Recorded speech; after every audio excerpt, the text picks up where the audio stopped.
everyone, and welcome back to Howstuffinmycarworks channel. I'm Victoria Mendoza, and today we're going to be changing the oil pressure switch in this car. If you've watched any of our previous videos, then you know that this is a 4th generation Firebird with an LT1 engine. Now I want to talk a little bit about why this part is so important. So I'll start with its name. This is the oil pressure switch, or the oil pressure sending unit, and it's important because this is where the signal is generated so that you can read what your oil pressure is in your dashboard. So what's happening with this car is we've noticed on the dashboard that the oil pressure is going from very high to very low, and it's happening all of a sudden. So one day it'll be super high up there, then it'll go back down low, and then it'll be in the center. And we know that it's not anything wrong with the oil pump, but it's with the oil pressure switch. So if this is happening in your car, you might jump to conclusions and think that this is something that's wrong with your oil pump. But the way that you'll know that this is actually something wrong with your oil pressure switch is if the changes are happening all of a sudden. So if they're going back and forth very quickly. And so what's happening is that when the oil pressure is very high, it means that this thing is being grounded. When the oil pressure is very low, it means that there's no connection at all. So that's why you'll see those changes happening really quickly. To start this process, we're going to be using the oil pressure switch socket that goes right into here. This makes this process very easy, but if you don't have one, don't worry, you don't need to go out and buy one. It's very simple also to just use your regular adjustable wrench to remove the old one and install the new one.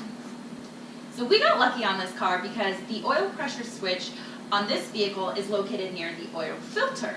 Now on other vehicles, on other GM engines, the oil pressure switch is near the back of the engine toward the firewall, and this can be a lot less accessible to get to. It's definitely possible to do this, but you may want to just be patient because it can be a bit frustrating to get back into that area. So if yours is located where ours is, you're about to learn how to replace it. We shouldn't have a problem with any oil spilling out, but as a precautionary measure, we are going to use an oil pan under the car just to be safe.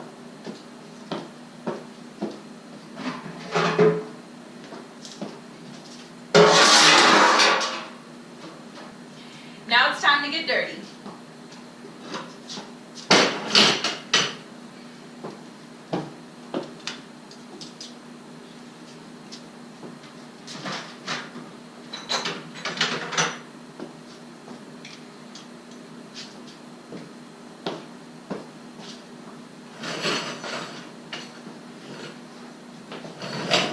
Okay, so the first thing that we're going to do is slide the rubber booth off so that we can disconnect it.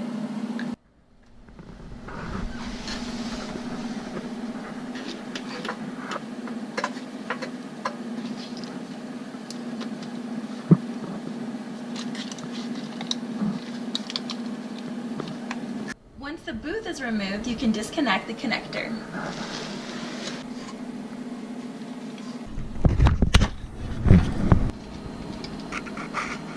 Once the wire is disconnected, slide the socket over the sensor.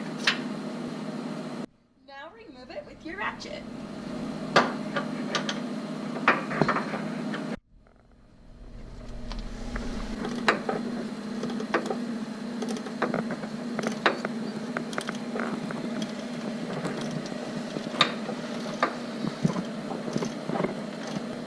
Once you feel that it's loose, go ahead and remove the socket and the ratchet.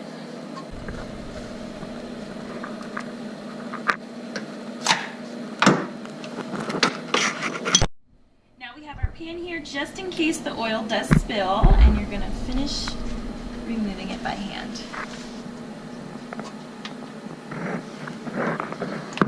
What I want you to first notice that ours has this Teflon coating here so that we don't get any leaks. If yours doesn't, then what you'll have to do is buy some Teflon tape and wrap that around the threading.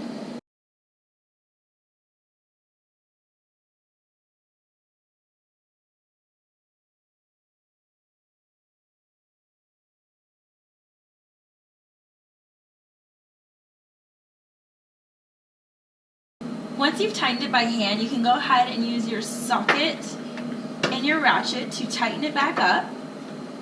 But don't make it too snug because then you'll damage the threading.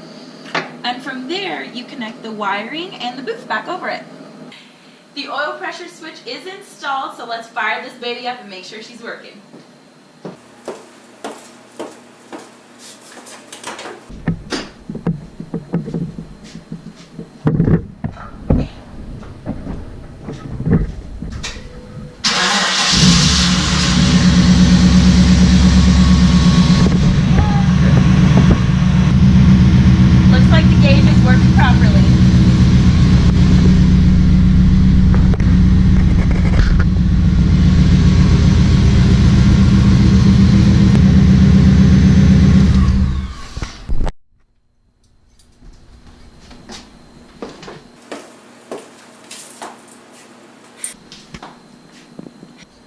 And there you go, it's as simple as that. Thank you for watching today's video, and we'll see you next time.